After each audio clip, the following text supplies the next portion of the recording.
एक पहाड़ी होने के नाते वैसे तो मैंने अपने कल्चर में बहुत सारी रस्में देखी हैं, बहुत सारी परंपराएं देखी है, लेकिन इस शादी में मैंने एक अनोखी परंपरा देखी जो कि मेरे दिल को सीधे छू गई।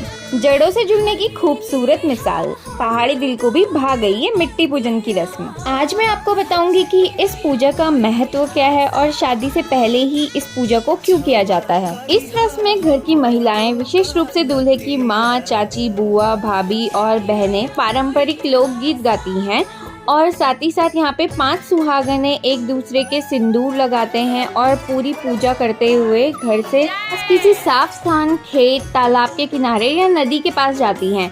वहाँ भूमि माता की पूजा की जाती है और एक कुदाल से थोड़ी सी पवित्र मिट्टी खोदी जाती है। जैसा कि हमारे सनातन संस्कृति में पृथ्वी को माता माना गया है, जो हमें जीवन, भोजन और आश्रय देती है। शादी जैसे बड़े जीवन परिवर्तन के अवसर पर सबसे पहले धरती माता की पूजा करके उनका आशीर्वाद लिया जाता है। ये इस बात का प्रतीक है कि हम अपने जीवन के सबसे बड़े उत्सव की शुरुआत अपनी जड़ों को नमन करके कर रहे हैं।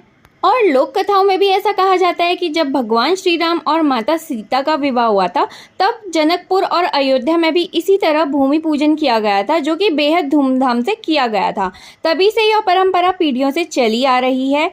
और जब लास्ट में हम लोग घर पहुंचने वाले थे तो मेरी दोस्त ने मुझे बताया कि इस पवित्र मिट्टी का उपयोग होता है विवाह का चूल्हा बनाने में, जिसमें कि शगुन का धान का लावा भुना जाता है। और लास्ट में मुझे ये भी पता लगता है कि ये 5 बर्तन बनाए जाते हैं इन टोटल, और इन बर्तनों को ना शादी के पूरे 1 साल तक संभाला जाता है और बहुत शुभ माना जाता है।